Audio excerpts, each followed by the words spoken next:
হঠাৎ করেই না এই দিন বেরিয়ে পড়েছিলাম মুর্শিদাবাদের উদ্দেশ্যে। তো তোমাদের সঙ্গে আগে থেকে ভিডিওটা আমি শেয়ার করতে পারিনি, যেহেতু হঠাৎ করেই প্ল্যান হয়েছে। তো গাড়িতে বসেই তোমাদের সঙ্গে ভিডিওটা শেয়ার করছি।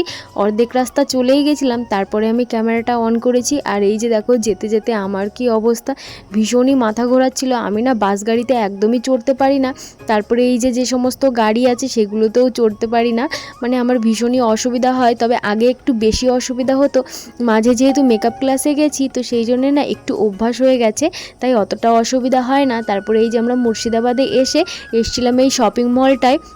তো এইগুলোতে না আমি প্রথমবার উঠেছি, তো সেই জন্য একটু ভয়ও করছিল। এটা বলতে আমার কোনো লজ্জা নেই, আমি প্রথমবার উঠেছি আর আমার ভয়ও ভীষণ করেছে।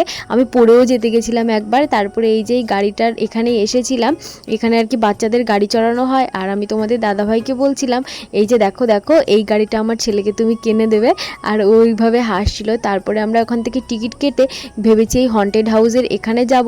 তো এখানে যাওয়ার সময় ভীষণ ভয় করছিল, তারপরে ওখানে ভিডিও করতে দেয়নি, তো সেই জন্য তোমাদের সঙ্গে শেয়ার করতে পারিনি। আমি অতটা ভয় পাইনি, লাস্টে একটু বেশি ভয় পেয়েছিলাম।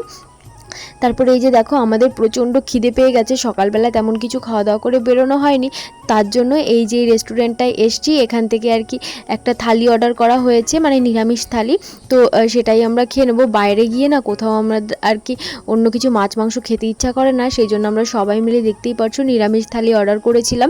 এখানে যে থালিটা আছে কত জানো, 160 টাকা মতো ছিল। তোমাদের তো দেখিয়েও দিয়েছি আমি কোনটা অর্ডার করেছিলাম। তো এই যে দেখতে পাচ্ছ আমাদের সুন্দর করে সমস্ত খাবারগুলো পরিবেশন করে দিচ্ছে। ওই মলটার সামনেই ছিল আর কি এই রেস্টুরেন্টটা। তো খুব সুন্দর ভিউও ছিল, দেখতেও খুব সুন্দর লাগছিল। তো এখানে দেখতেই পাচ্ছ ভাত, তারপরে অনেক কিছুই ছিল আর কি, ডাল ছিল, চাটনি ছিল, পাঁপড় ছিল, তারপরে শুক্তো না কি বলে ওটা ছিল, তারপরে আরেকটা নিরামিষ তরকারি ছিল। বেশ অনেক কটাই রেসিপি ছিল আর কি, আইটেম ছিল। তো এখান থেকে খাওয়া দাওয়া করে আমরা সোজা চলে এসেছিলাম বাড়িতে, আর ভিডিও করা হয়নি। টাটা।